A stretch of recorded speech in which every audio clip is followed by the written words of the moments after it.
Hey friends, Alison Hillman here. I am the Alison in BTP by Alison, Been There Photography.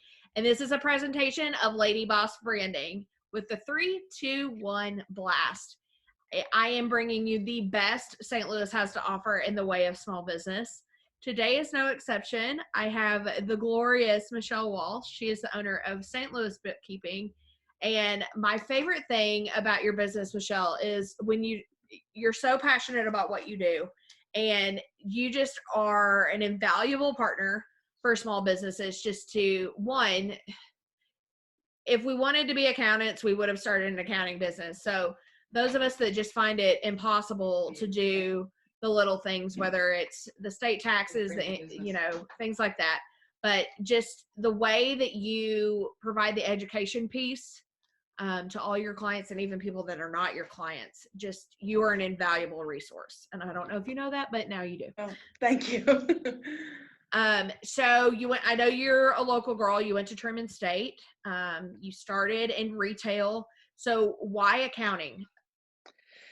Yeah, so I got my degree in accounting. I think I thought that that's what professional people did. I don't know. I really don't know why I picked it. I was in theater and choir in high school. I don't know what happened. So when I graduated, I thought I don't want to be an accountant.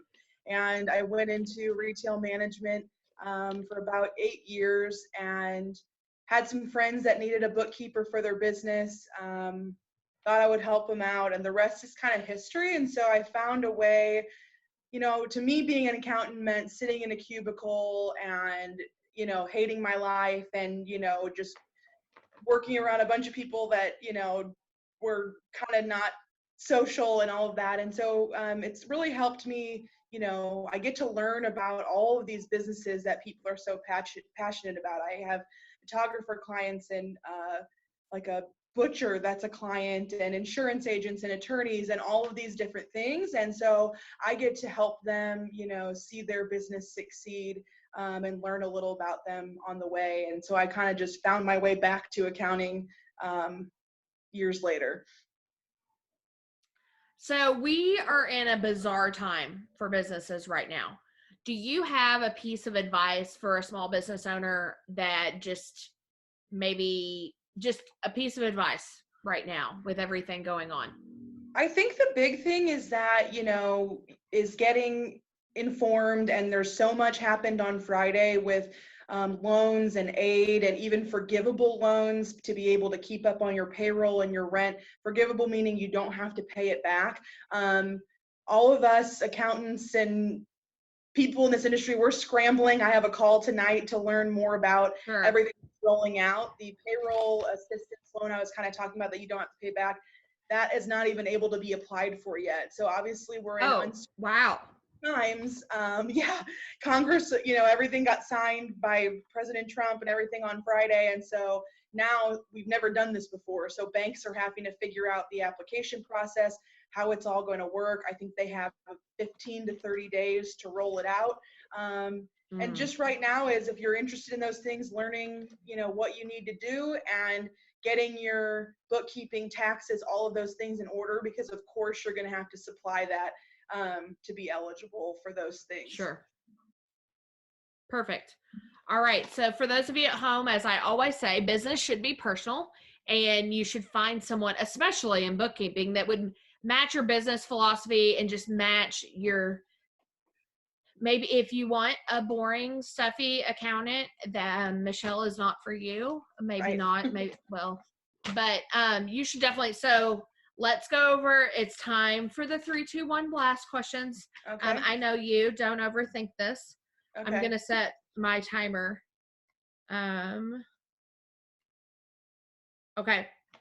What motivates you to work hard? I think my clients and the referrals that I get, and seeing that, the moment where things click in my client's head, that they get it. When they used to come in and say, I hate this, I don't care, I hate taxes, I hate numbers, and to hear them say, oh, I explained this to someone else that you taught me, it makes me, just hit my watch, want to keep helping people understand all of those things. So I think that's, the main thing for me. Perfect. What's your favorite season? Spring. Me too. It's your last meal. What are you having? Ooh, probably like a meat lovers pizza and maybe Ooh. like a buffalo chicken salad.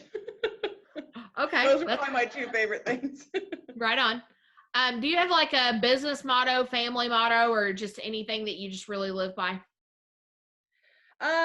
So I put on my phone as like the cover a few years back when last year was my first year fully self-employed, and it was doubt kills more dreams than failure ever will. And for me, as an yes, I'm not maybe your typical accountant, but I'm still an overthinker. And how is this going to work? And I need to know every point before I get somewhere. And that's just been, I try and live by that quote now of just we can figure it out as we go. So That's very true.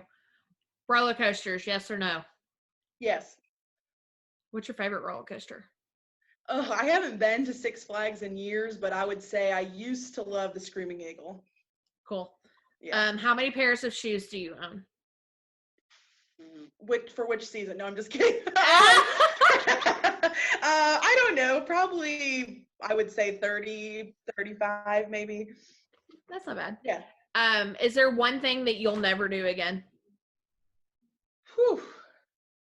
No, I'll never get into this would be, maybe saying too much, but I'll never get into an extreme amount of debt again. That happened in my early 20s. And it's also something I think helps me with my, job now, because there's so much shame that people bring with their money and all of that. And I have lived it. I have dug myself out of it, and I know how it feels when you're in that position. So God willing, I'll never be in large amounts of debt again. Yeah. Perfect. I love your transparency because that's also very true. So St. Louis round, favorite St. Louis zoo animal? Polar bears. That's everyone. Everyone loves the bears. It's either the bears or the penguins. No, and I love that. That's just anyway. Favorite, like, what's your favorite St. Louis attraction? I mean, I love going obviously to like a Cardinals game or something like that. I think that the City Museum, although like it's a little too constrictive for me, it's definitely something that you're like, you got to see this whenever people come to town. So yeah. My nephew always asks if we get to go to the City Museum, and I'm like, oh, I'm too old. Right. What's your favorite touristy thing to do in St. Louis? Touristy thing in St. Louis.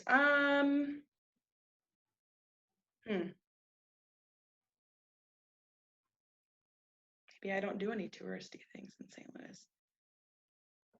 So if someone came to town, what would be like the one thing you would take them to go do? I would say, I don't know. I like to take people to like all of like the local restaurants and things like that. And I live in South City, so we have tons of restaurants and bars and things like that. I like singing karaoke at Stan's Pub when they're open. So yeah, I would say that. It's so funny to me. I'm from suburban Hill, back home, and my mom was complaining about the lack of restaurants, and I was just like, is not anybody doing curbside? And then I forget that we're in like restaurant mecca.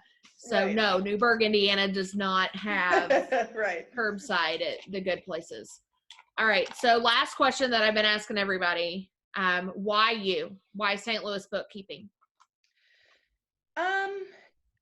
I think I kind of have said it already, but I think, a big thing for me is, and you started out by saying the education piece, and I really want people to understand. I have clients, several hairstylist clients that, have gone to other places, and, we're like, well, where's your EIN? Where's this? Where you're just like made to feel really stupid. And it can be easy because sometimes I say I could be a hologram sitting here and I repeat the same 10 things all day. Like if I hear a keyword, just play the recording. And so it does get easy to just, get frustrated and think, I have to explain these things so many times. But for me, like I said, I want my clients to understand. I want them to feel empowered, and I want their businesses to be successful. And, you know, I take that seriously. So, yeah. Perfect.